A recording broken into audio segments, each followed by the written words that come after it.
নমস্কাৰ বন্ধু বান্ধৱীসকল পুনৰ এটা নতুন ভিডিঅ'লৈ আপোনালোক সকলোকে স্বাগতম জনাইছোঁ।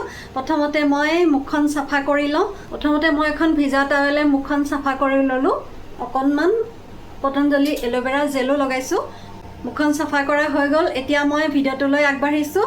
2 চামুচ চাউল মই ভালদৰে ধুই ল'লোঁ। একদম মুখত লগোৱা বস্তু ভালদৰে ধুই চাফা কৰি ব্যৱহাৰ কৰিব লাগে, নহ'লে মুখখনৰ আকৌ উল্টাকৈ বেলেগ ধৰণৰে কিবা এটা ছালখনৰ কিবা ৰিয়েকশ্যন হ'ব বুলি ভয় হয় নহয় জানো। সেইবাবে যিকোনো বস্তু মুখত লগালে ভালদৰে ধুই চাফা কৰি লগাব লাগে। আৰু আমাৰ হাতখনো বহুত চাফা হৈ থাকিব লাগে, বাচনবোৰো চাফা হৈ থাকিব লাগে। মই এইটো চচপেন ভালদৰে ধুই চাফা কৰি ইয়াতে ফিল্টাৰৰ পানী ল'লোঁ অলপমান। ইয়াতে মই এতিয়া চাউলকেইটা ভালদৰে সিজাই ল'ম। স্কিন যদি বহুত ঢিলা হৈ পৰে মানে যেতিয়া এটা বয়স হয়, আমাৰ বয়স হ'লে স্কিন ঢিলা হৈ পৰে, কোলাজেনটো কমি যায়, সেইবাবে স্কিন ঢিলা হৈ পৰে। এনেকুৱা ফেচ পেকবোৰ ব্যৱহাৰ কৰিব লাগে, তেতিয়া স্কিনৰ বাবে বহুত বেছি উপকাৰ হয়, স্কিনখন বহুত ধুনীয়া হয়। এয়া মই চাউলকেইটা এনেকৈ এতিয়া মই বইল কৰি ল'ম। ইয়াতে চাউলৰ পানী, ভাতৰ মাৰ এইবোৰ আমাৰ স্কিনৰ কাৰণে বহুত উপকাৰী হয় আৰু চুলিৰ কাৰণেও উপকাৰী হয়। 2 চামুচ চাউল যদি ভালদৰে ধুই গোটেই ৰাতিটো তিয়াই থৈ দিয়ে, ৰাতিপুৱা উঠি ভালদৰে এটা বটলত ভৰাই থৈ দিয়ে, সেইখিনি যদি টোনাৰ হিচাপে মুখত ব্যৱহাৰ কৰে, মুখখনো ৰং ধুনীয়া হয়, উজ্জ্বল হয়, বহুত ধুনীয়া, স্কিনখন ধুনীয়া হৈ থাকে কোৰিয়ান গাৰ্লসকলৰ দৰে। আৰু চুলিত ব্যৱহাৰ কৰিলে চুলি সৰা সমস্যা নোহোৱা হয়, নতুনকৈ চুলি গজিবলৈ ধৰে। আৰু এনেকুৱা ভাতৰ মাৰো স্কিনত লগাব পাৰে চাফা কৰি। এনেকৈ আমি লেতেৰা হেতাৰে বা যেতিয়া আমি খাবৰ কাৰণে ভাত বনাওঁ বা তেনেকৈ লেতেৰা হেতাৰে চোৱা যায় তেল চেল লগা, সেইবাবে মই এক্সট্ৰাকৈ এনেকৈ দেখুৱালোঁ। এনেকৈ মানে এতিয়া মই চাফা হৈছে গোটেইখিনি।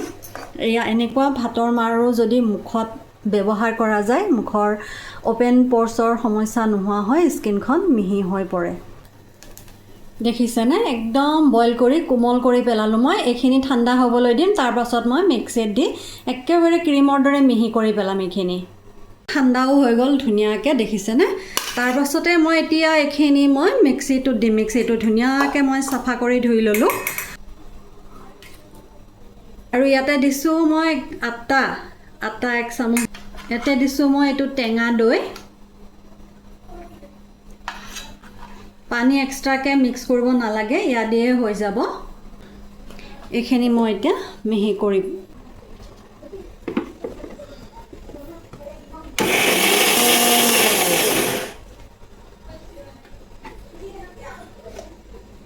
এইখিনি একদম ক্ৰীমৰ দৰে ধুনীয়া হৈ পৰিছে। এইখিনি এতিয়া মই বাতিটোত ধুনীয়াকৈ উলিয়াই ল'ম।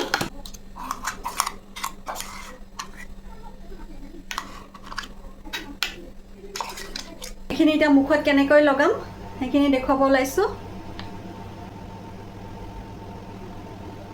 মই হাতেৰে ব্যৱহাৰ কৰি ভাল পাওঁ। আপোনালোকে যদি ব্ৰাছেৰে ব্যৱহাৰ কৰিব ভাল পায়, তেনেকৈ ব্ৰাছেৰে কৰিব। পেকটো লগাই মই ভালদৰে শুকাবলৈ দিম মুখখন। আৰু শুকোৱা সময়খিনি একদম ধুনীয়াকৈ বহি থাকিব লাগিব। কাম কৰি লৰচৰ কৰি থাকিলে স্কিনখন কোচ পৰিব, বা হাঁহিলে কথা পাতিলে স্কিনখনত কোচ পৰে। এনেকুৱা ধৰণৰ পেকসমূহ ব্যৱহাৰ কৰিলে, সেইবাবে ধুনীয়াকৈ কথা নোকোৱাকৈ, নামাতাকৈ ধুনীয়াকৈ টিভি চাই বহি থাকিব পাৰে, কিতাপ বা পেপাৰ পঢ়িও বহি থাকিব পাৰে। পেক লগোৱা হৈ গ'ল, মই শুকাবলৈ দিম, তাৰপাছত দেখুৱাই আছোঁ আপোনালোকক। মুখখন ধুই আহিলোঁ, ইমানেই ব্ৰাইট লাগিছে, মোক নিজকে নিজে মুখখন চাবলৈ বহুত বেছি ভাল লাগিছে। আপোনালোকে ধৰিব পাৰিছেনে নাই বা, মই মুচি দিছোঁ অকণমান। এনেকৈ যদি সদায় আমি মুখখন যতন লৈ থাকোঁ, বহুত বছৰ বয়সলৈ ধুনীয়া হৈ থাকিব। আমাৰ জীৱনটো বহুত দীঘলীয়া নহয়নে বাৰু? বহুত দীঘলীয়া জীৱনটো আমাৰ বহুত দিনলৈ ধুনীয়া হৈ থাকিবলৈ মন যায়। সেইবাবে এনেকুৱা টিপছবোৰ ফ'ল' কৰিব, সদায় মোৰ ভিডিঅ'বোৰ চাব।